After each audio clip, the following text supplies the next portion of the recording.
चिंता, तू क्यों चिंता करता है। करता हूँ मैं तेरी चिंता, तू क्यों चिंता करता है। आंसुओं की घाटियों में हाथ न छोड़ूंगा तेरा। आंसुओं की घाटियों में हाथ न छोड़ूंगा तेरा।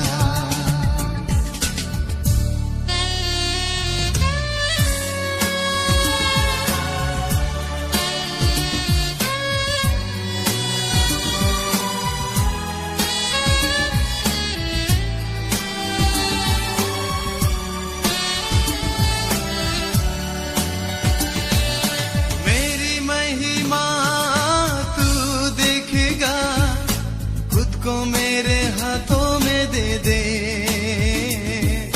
मेरी महिमा तू देखेगा, खुद को मेरे हाथों में दे दे। मेरी शक्ति में तुझको देता हूँ, चलाऊंगा हर दिन मेरी कृपा में। मेरी शक्ति में तुझको देता हूँ, चलाऊंगा हर दिन मेरी कृपा में। करता हूँ मैं तेरी चिंता, तू क्यों चिंता करता है। आंसुओं की घाटियों में हाथ न छोड़ूंगा तेरा। आंसुओं की घाटियों में न छोड़ूंगा तेरा।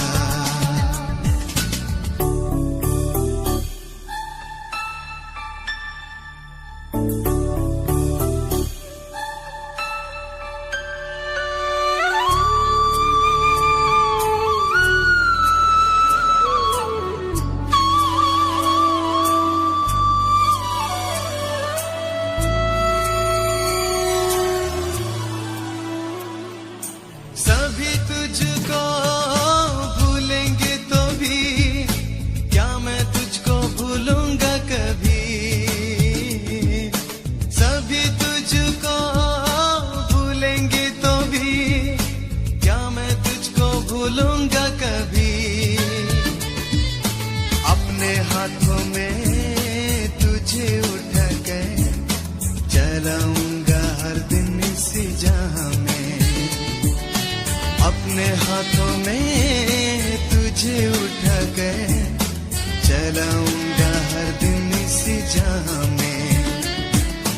करता हूँ मैं तेरी चिंता, तू क्यों चिंता करता है। आंसुओं की घाटियों में हाथ न छोड़ूंगा तेरा। आंसुओं की घाटियों में हाथ न छोड़ूंगा तेरा।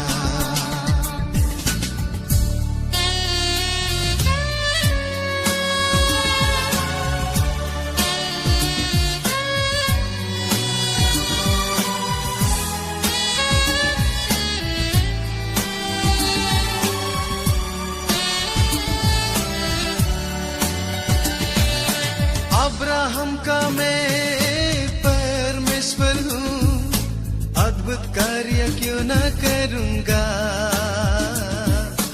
अब्राहम का मैं परमेश्वर हूँ, अद्भुत कार्य क्यों न करूँगा।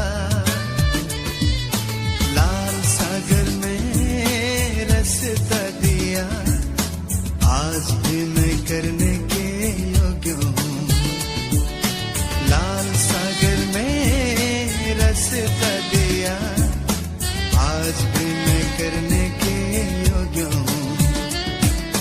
करता हूँ मैं तेरी चिंता, तू क्यों चिंता करता है। आंसुओं की घाटियों में हाथ न छोड़ूंगा तेरा, आंसू की घाटियों में हाथ न छोड़ूंगा तेरा। आइए हम लोग दुआ करें। आए खुदावंद, एक दफ़ा फिर तेरे पास आते हैं, धन्यवाद देते हैं आज की सुंदर सुबह के लिए जो तूने एक दफ़ा फिर हमारी ज़िंदगी में रखी कि हम तेरी नज़दीकी में यार खुदा बाप इस पूरे हफ्ते तूने हमें संभाला, उसका शुक्रगुजारी तेरे को दे सके और अपने आने वाले इस नए हफ्ते को भी तेरे हाथों में सौंप सके, ताकि खुदावंद तेरी आशीषें, तेरी बरकत और तेरी रहनुमाई हमेशा हमारी ज़िंदगी में बनी रहने पाए। खुदा बाप, अब जब समय है कि आज की सुबह का तेरा वचन लेने की हम तैयारी में हैं। जो वचन तूने रखा खुदा बाप, हम उसे ले और उसमें अपनी ज़िंदगी को गुजारने वाले बन सके, अपनी ज़िंदगी को बिताने वाले बने। खुदा बाप, आज के वचन के बोले जाने और सुने जाने पे तेरी आशीष और बरकत हो, हम नहीं परंतु तू हम में होकर के देना। सब कुछ तेरे नाम से मांगते खुदा, सुन और कबूल कर, आमीन। आइए हम देखेंगे मुकद्दस पत्रस का पहला खत और उसका 3 बाब और उसकी 8वीं आयत से। मुकद्दस पत्रस का पहला खत, उसका 3 बाब और उसकी 8वीं आयत से वहां लिखा है, अतः सब के सब एक मन और कृपा में और भाईचारे की प्रीति रखने वाले और करुणा में और नर्म बनो। बुराई के बदले बुराई मत करो और ना गाली के बदले गाली दो, पर इसके विपरीत आशीष ही दो, क्योंकि तुम आशीष के वारिस होने के लिए बुलाए गए हो। क्योंकि जो कोई जीवन की इच्छा रखता है और अच्छे दिन देखना चाहता है, वे अपनी जीभ को बुराई से और अपने होठों को छल की बातें करने से रोका रहे। वे बुराई का साथ छोड़े और भलाई ही करे। वे मेल मिलाप को ढूंढे और उसके यत्न में रहे, क्योंकि प्रभु की आंखें धर्मियों पर लगी रहती हैं और उसके कान उनकी विनती की ओर लगे रहते हैं, परंतु प्रभु बुराई करने वालों के विमुख रहता है। खुदा पे पड़ जाने पर उसकी बरकत हो, आमीन। आज की सुबह जब आप और मैं परमेश्वर के वचन को देखने के लिए यहाँ पे मौजूद है और हम खुदाओं के वचन को जब यहाँ पे देखते हैं, यहाँ पर आज का विषय हम इसमें देखें जो कि हमें मिलता है कि हमारी जिंदगी के अंदर किस प्रकार से अपने आप को चलाते हैं। बदलाहट लेना, कड़वाहट, क्रोध। हाँ, यदि किसी ने हमारे कुछ किया तो हम तुरंत उसके लिए तैयार हो जाना कि मैं इसके बदले में इसको इस प्रकार से करूंगा, मतलब एक बदला लेने की भावना। हम इन सारी चीजों के अंदर अक्सर अपनी जिंदगी को, ये सांसारिक और स्वाभाविक कुछ ऐसी चीजें हैं जो हमारी जिंदगी के अंदर हमें लेके जाती हैं और जहां हम फंस जाने के कारण अपने इन अच्छी चीजों को भी, अपने जो खुदावंद ने हमें एक नव जीवन दिया, एक अच्छा जीवन दिया, अच्छे से चलते हुए भी बहुत सी दफा हम उसे बर्बाद कर लेते हैं। कि मतलब जो हमें नहीं करना चाहिए वे ना चाहते हुए भी हमारे से होता है, क्योंकि बदला, कड़वाहट और दुश्मनी ये संसार के अंदर जब हमें, ये स्वाभाविक तौर से हमारे साथ बनी रहती है। जबकि अब से आपको याद है, कुछ समय पहले ही हमने देखा परमेश्वर हमें प्रेम के बारे में कह रहा था कि हमारा प्रेम कैसा होना चाहिए, और वहां हम देख रहे थे खुदावंद हमारा प्रेम के विषय में कह रहा था कि हमारा प्रेम निस्वार्थ होना चाहिए। किसी से ये वाला प्रेम नहीं होना चाहिए कि मैंने उसके लिए कुछ किया है तो वह मेरे लिए कुछ करेगा। आज हम देखें वैसे ही बदला, कड़वाहट और दुश्मनी के बारे में देखें जो हमारी जिंदगी के अंदर हमें लेकर के चलते हैं और बहुत सी दफा हम इससे बर्बाद हो जाते हैं। खुदावंद आज हमें कहता है यदि ये चीजें हमारे पास हैं तो हमें इसमें से निकल करके ये बातें भी हमारी जिंदगी में नहीं होनी चाहिए। हमारे पास बदला लेने के लिए हमारे को तैयारी नहीं करनी, कड़वाहट का जीवन हमारे पास नहीं हो, दुश्मनी का जीवन हमारे पास नहीं हो, क्योंकि परमेश्वर के वचन के द्वारा आज हम देखेंगे वो हमें बताता है कि हमारी हर एक चीज का पलटा लेने वाला परमेश्वर है, हमारी हर एक चीज को देखने वाला परमेश्वर है। और जब वे हमें देखता है, वे हमारी इन परेशानियों को देखता है, तो वो खुद उसका न्याय करने वाला है। आइए हम देखें कि हम कौन हैं। हम फिर से इसकी 8, 9 और 10 को देखें, जहां पे लिखा है कि सब के सब एक मन और कृपा में और भाईचारे की प्रीति रखने वाले और करुणा में और नर्म बनो। बुराई के बदले बुराई मत करो, ना गाली के बदले गाली दो, पर इसके विपरीत आशीष ही दो, क्योंकि तुम आशीष के वारिस होने के लिए बुलाए गए हो। क्योंकि जो कोई जीवन की इच्छा रखता है और अच्छा दिन देखना चाहता है, वे अपनी जीभ को बुराई से और अपने होठों को छल की बातें से रोका रहे। इसमें खास तौर से हम देखें जहां पे परमेश्वर हमें बता रहा है इसके 9वीं आयत जो हमारे लिए जरूरी है। मैंने बोला कि हम स्वाभाविक तौर पे जब संसार में रहते हैं ये बातें हमारे जीवन में बनी रहती हैं, लेकिन याद रखिए खुदा ने हमें इसी संसार में से चुन करके अलग किया है। परमेश्वर ने हमें बुलाया है और वे चाहता है हमारा जीवन अच्छा होना चाहिए। वे चाहता है कि हम दूसरों के लिए नमूना होना चाहिए। वे चाहता है कि हम अपने जीवन से ऐसी गवाही दें कि जिसको देखने के बाद वो व्यक्ति जो इस तरीके की बातों में हमारे साथ है या जो जिसकी बातें हमारे साथ है वे खुद उसका जीवन बदल जाए। क्योंकि इसकी 9वीं आयत हमें बताती है कि हम कौन हैं। इसकी 9वीं आयत बड़े अच्छे से कहती है कि हम, वहां पे लिखा क्योंकि तुम आशीष के वारिस होने के लिए बुलाए गए हो। क्योंकि तुम आशीष के वारिस होने के लिए बुलाए गए हो। याद रखिए, हमारे को मैं बार बार हमेशा कहता हूं, चर्च में कहता हूं, हर एक जगह दुआ में मैं कहता हूं, हमें अपना मूल्य पहचानना चाहिए। हमें अपना मूल्य पहचानना चाहिए। हमें अपने आकलन करना चाहिए मैं कौन हूं। और खुदावंद ने जब हमें चुना है, आप उस महत्व को देखिए कि उसने इतने बड़े संसार में से हमें चुना है, चुन करके हमें रखा है। और रखने के बाद वो कहता है, वहां पे साफ वो कह रहा है क्योंकि तुम आशीष के वारिस होने के लिए बुलाए गए हो। हम आशीष के वारिस होने के लिए बुलाए गए हैं। हम संसारिक चीजों के लिए नहीं बुलाए गए। हम संसार की उन्नति के लिए नहीं है कि संसार की वे चीजें जो हमारे को चाहिए हम केवल उसी में उन्नति करेंगे, नहीं। खुदावंद ने वे तो हमारे रखे, परंतु सबसे बड़ी बात कहता है वो हमें आशीष का वारिस, यानी ना सिर्फ वे आशीष हमारे पास, परंतु वे आशीषें हम दूसरों को भी देने वाले बने। हम जानते हैं अब्राहम ने इसहाक को अपनी आशीषों को दिया, क्योंकि अब्राहम खुद उन आशीषों से भरा था। परमेश्वर उसके साथ था और उसने वही सब कार्य किए जो परमेश्वर ने उसको कहा। और जब अब्राहम अपनी मृत्यु के समय में पहुंचा तो उसने इसहाक को बुलाया और इसहाक को उसने वे सारे आशीषों के उसके जीवन में दी। उसने दुआ करी और उसको सारी आशीषें उसको दी। उसी प्रकार जब इसहाक अपने बुढ़ापे में आया और जब उसे अपना अंतिम समय लगा, तब उसने अपने बेटों को बुलाया। और बड़ा बेटा वहां पे नहीं था, जेकब वहां था, वो आया और उसने उसके ऊपर हाथ रखा और उसको आशीषें दी। यह है आशीष का वारिस होना। यह वे आशीष का वारिस होना कि वे आशीषें केवल हमारे तक सीमित नहीं हैं, परंतु वे आशीषें हम दूसरों को देने वाले हैं। वे आशीषें हम अपनी संतान, अपना वंश, अपनी पीढ़ी दर पीढ़ी हमारे जीवन के अंदर बनी रहने वाली होनी चाहिए। पहली चीज। दूसरी चीज, आशीष यानी हमारे मुख से निकलने वाली हर एक के लिए जो भी बात है वे उसके लिए आशीष होनी चाहिए। हमारे मुख से कोई ऐसी बात नहीं निकले जिससे किसी को किसी प्रकार की चोट लगे, किसी को कोई एहसास ऐसा हो कि उसे दुख हो, तकलीफ हो। हम फिर से देखें, इसके अंदर खुदावंद का वचन हमें बताता है कि हमें क्या क्या नहीं करना चाहिए। यदि आप और मैं आशीष होने के वारिस बनने के लिए हैं, खुदा ने हमें आशीष होने का वारिस बनने के लिए बुलाया है, तो आज से हमें देखना हमें क्या क्या बदलना पड़ेगा। हम देखें वहां पे लिखा हुआ है इसकी 10वीं आयत से वहां पे देखें 9 की शुरू और फिर 9 और 10 हम इसको देखें, जहां पे वो कहता है बुराई के बदले बुराई मत करो और ना गाली के बदले गाली दो।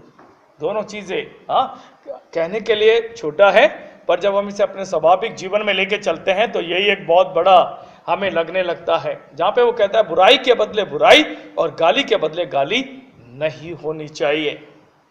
यदि कोई हमारे लिए बुराई करता है, हमें उसकी बुराई करने की जरूरत नहीं है, क्योंकि याद रखिए संसार में जब हम रहते हैं, आप किसी को भी कितना समझाइए, वो आपके अच्छी बातों को जल्दी से स्वीकार नहीं करता, वो उसके ऊपर जल्दी से विश्वास नहीं करता।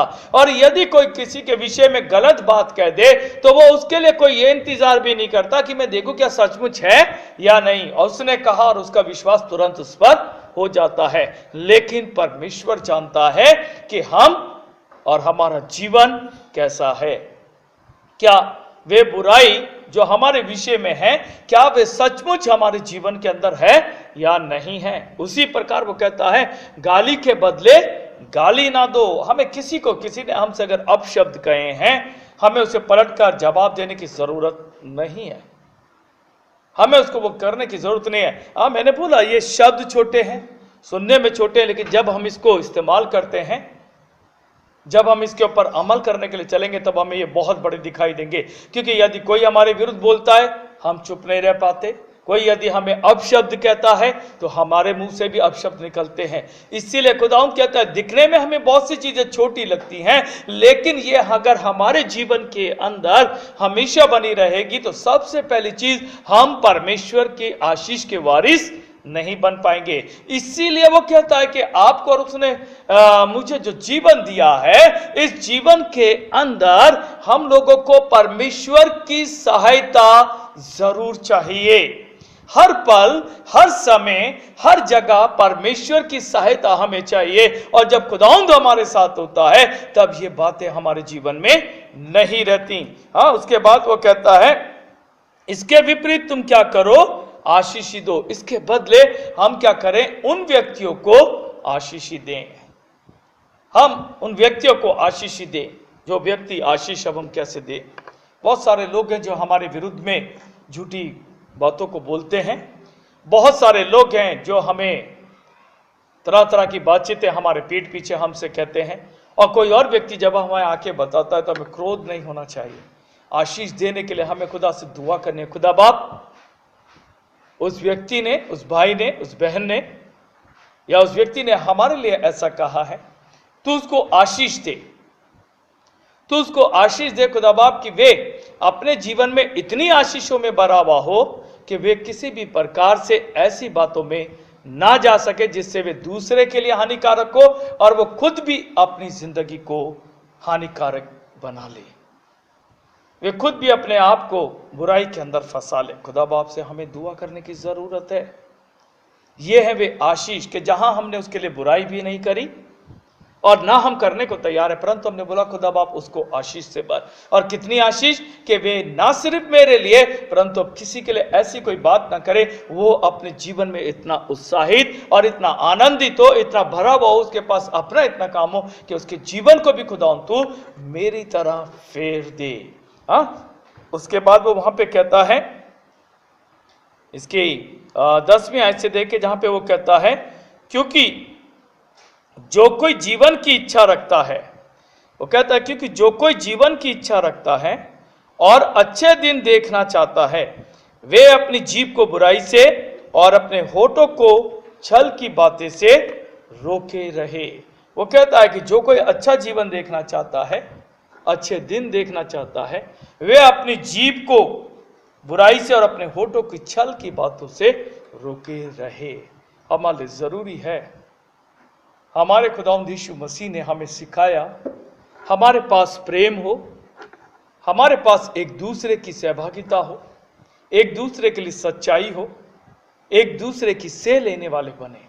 इसलिए वो कहता है यदि हम अच्छे दिन देखना चाहते हैं तो आपको और मुझे जीभ जो हमारी बुराई के है उससे बचें और हमारे होठों से छल की बातें नहीं होने पाए। यानी कि हम किसी को धोखा देने वाले भी ना बने, हम किसी को धोखा देने वाले भी ना बने। हाँ, हमारे पास धोखा नहीं हो, हमारे पास हमारी जीभ से किसी के विषय में कोई गलत बातें ना निकलें, हम अनर्थ कल्पना ना करें, हम कोई ऐसी बातें ना करें जिसके विषय में हम जानते भी नहीं हैं। हम ऐसे लोगों के सहभागी ना बने जो इस सांसारिक चीजों में अपनी जिंदगी को गुजार देते हैं, इन सांसारिक बातों में अपनी जिंदगी को गुजार देते हैं। हमें दूर रहने की जरूरत है।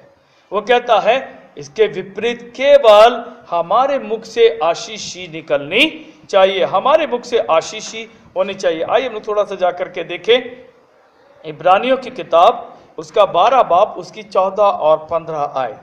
इब्रानियों की किताब उसका 12 बाब, उसके 14 और 15 को देखें, जहां पे लिखा हुआ है, सबसे मिल मिलाप रखने और उस पवित्रता के खोजियो जिसके बिना कोई प्रभु को कदापि ना देखेगा। और ध्यान से देखते रहो, ऐसा ना हो कि कोई परमेश्वर के अनुग्रह से वंचित रह जाए या कोई कड़वी जड़ फूट कर कष्ट दे और उसके द्वारा बहुत से लोग अशुद्ध हो जाएं। वो कह रहा है सबसे मेल मिलाप रखने से और पवित्रता के खोजी होने से, जिसके बिना हम अगर हमारे पास परमेश्वर को देखना और प्रेम मेल मिलाप नहीं है तो हम प्रभु को कदापि ना देखेंगे। वचन कह रहा है हम परमेश्वर को नहीं देखेंगे यदि हमारे पास सबसे मेल मिलाप नहीं है और हम उस पवित्रता के खोजी नहीं है जो परमेश्वर ने हमारे लिए कहा है। पवित्र बने क्योंकि हमारा बुलाने वाला पवित्र है। वो कहता है ध्यान से देखते रहें, कोई ऐसा व्यक्ति या कोई ऐसी चीजें हमारे जीवन में ना हो जाएं जिससे कि हम परमेश्वर के अनुग्रह से वंचित रह जाएं। और साथ साथ वो कहता है कोई ऐसी कड़वी जड़ ना फूट पड़े जिसके द्वारा हमें बहुत कष्ट हो और हम उसके द्वारा बहुत से लोग अशुद्ध हो जाएं। उस कड़वी जड़ के बारे में वे हम भी हो सकते हैं, हमारे मित्र हो सकते हैं, हमारे परिवार के लोग हो सकते हैं, हमारी कलीसिया के लोग हो सकते हैं, हमारे जान पहचान हमारे सामाजिक लोग हो सकते हैं। एक व्यक्ति जो बुराई के रास्ते पे चलता है, जैसे मैंने अभी शुरू में आपको बोला, किसी की अच्छाई की बातों को हम जल्दी स्वीकार नहीं करते, हम उस पर जल्दी विश्वास नहीं करते, परंतु यदि किसी ने कुछ गलत कहा हमारा विश्वास और हम उसकी ओर जल्दी से बढ़ जाते हैं और उस पर यकीन करते हैं कि यह ऐसा है। और जब हम उसके साथ मिलते हैं तो एक के बाद एक हम उसमें शामिल हो जाते हैं और जितने लोग उसमें शामिल हो जाते हैं वे सब अपने जीवन को अशुद्ध करते हैं, वे सब अपने जीवन को अशुद्ध करते हैं। खुदा बाप कहता है नहीं, ऐसी कड़वी जड़ से हमें बच के रहने की जरूरत है, क्योंकि आपको और मेरे को खुदा ने वारिस होने के लिए बुलाया है और हम उसे तभी देखेंगे जब आप और मैं अपने जीवन को परमेश्वर के लिए पवित्रताई के साथ बिताते होंगे। अब 2 आयतें और देखें, हम जाके देखें रोमियो 12 उसकी 20 और 21 में देखें, वहां लिखा है परंतु यदि तेरा बैरी भूखा हो तो उसे खाना खिला, यदि प्यासा हो तो उसे पानी पिला, क्योंकि ऐसा करने से तू उसके सिर पर आग के अंगारों को का ढेर लगाएगा। बुराई से ना हारो परंतु भलाई से बुराई को जीत लो। यहां पे खुदावंद कहता है जो मेरा बैरी है वो भूखा है खाना खिलाऊं, जो प्यासा है मैं उसको पानी पिलाऊं, उसको जो आवश्यकता है यदि मैं उसके लिए सबल हूं तो मैं उसके लिए इस कार्य को करूं।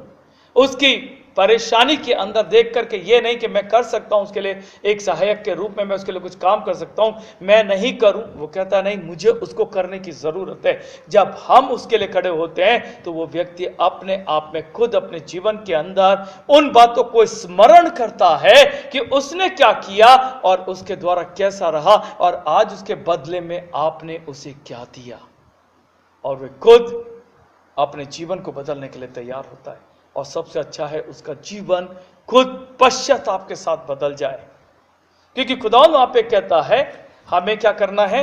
वो कहता है क्योंकि बुराई से ना हारो परंतु भलाई को जीत लो। वो कहता है बुराई से ना हारो परंतु भलाई के द्वारा हमें इस बुराई को जीतना है, हमें इस बुराई को जीतना है। इसलिए अजीजों, खुदावंद आज की सुबह आपसे और मुझसे कह रहा है हम मजबूती में बढ़ जाएं, हम मजबूती से चलें कि आप और मैं परमेश्वर के दिए हुए इस जीवन के अंदर भलाई से इस बुराई के जीवन के ऊपर अपनी जय को हासिल करें।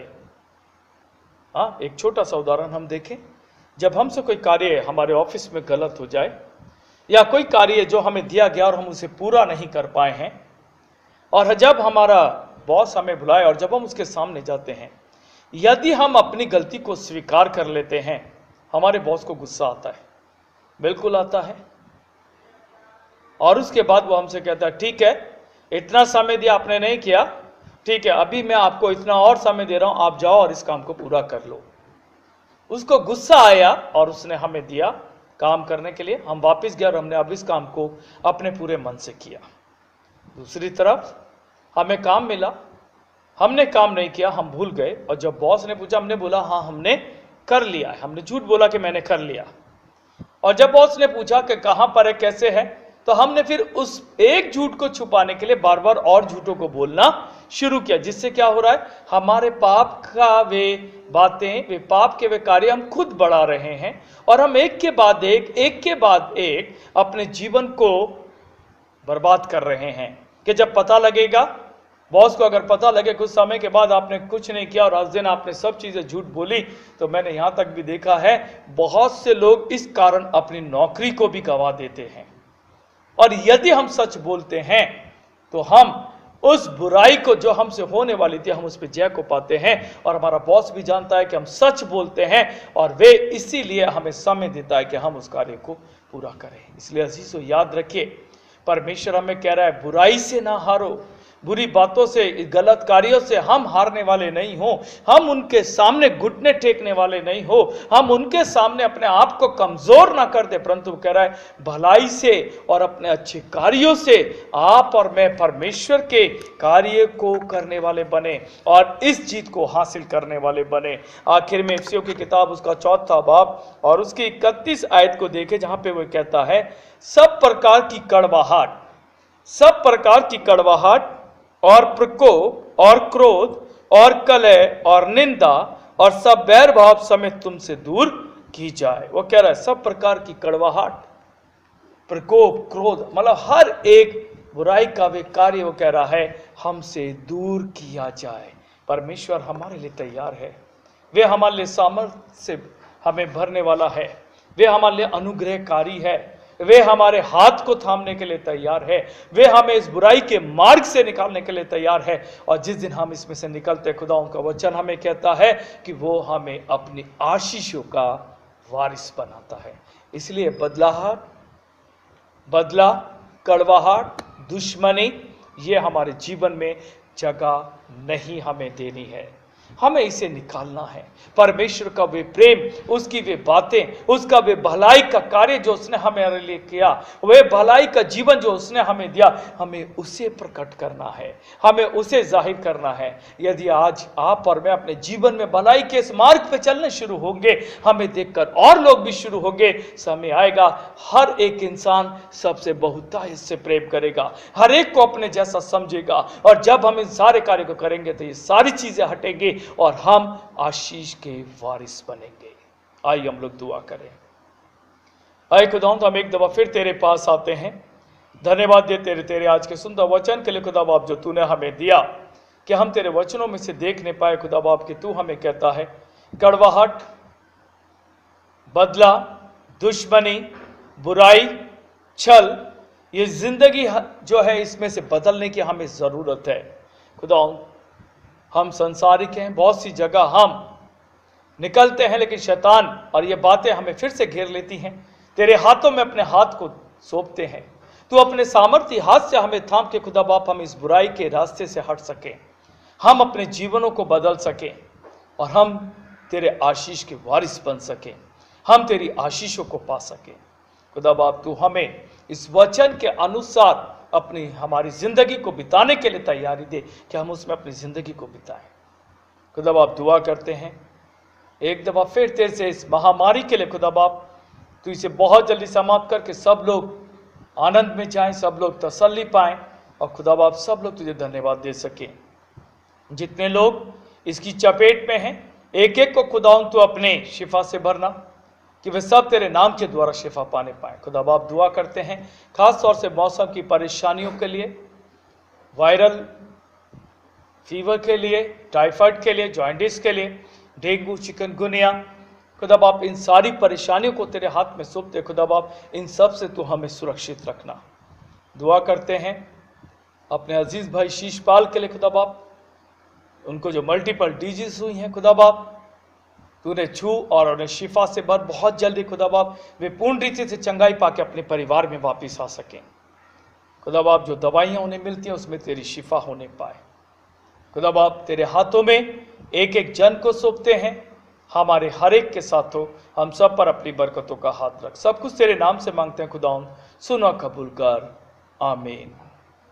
जैसा हमारे मुंजी मसीह ने सिखाया, हम उससे यूं दुआ करते हैं, आए हमारे बाप, तू जो आसमान पर है, तेरा नाम पाक माना जाए, तेरी बादशाहत आए, तेरी मर्जी जैसे आसमान में पूरी होती है जमीन पर भी हो। हमारे रोज की रोटी आज हमें बख्श दे, हमारे कसूरों को माफ कर, क्या हम अपने कसूरवारों को माफ करते हैं, हमें आजमाइश में ना पड़ने दे, बल्कि बुराई से बचा, क्योंकि बादशाहत, कुदरत और जलाल हमेशा तेरा ही है, आमीन।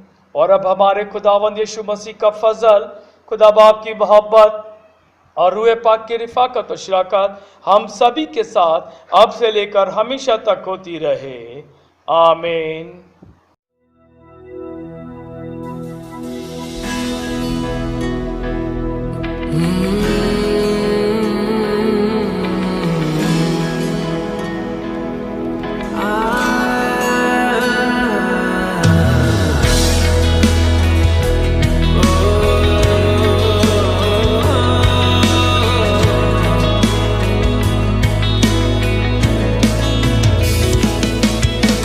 कितना मैं चाहूं छू लूं तुझे, दिल मेरा तरसता है कि देख लूं तुझे।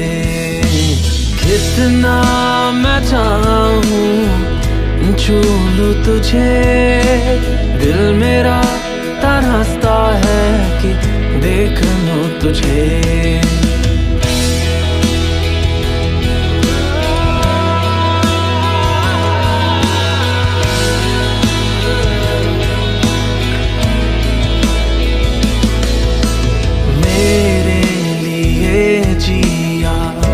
मेरे लिए मरा, अपने लिए तूने कुछ ना किया। मेरे लिए जिया, मेरे लिए मरा, अपने लिए तूने कुछ ना किया। मरते दम तक प्रेम किया तूने, दिल ना भरा तेरा फिर जी उठा तू। मेरे लिए हो, मेरे लिए कितना मैं चाहूं छू लूं तुझे, दिल मेरा तरसता है देख लूं तुझे। कितना मैं चाहूं छू लूं तुझे, दिल मेरा तरसता है देख लूं तुझे।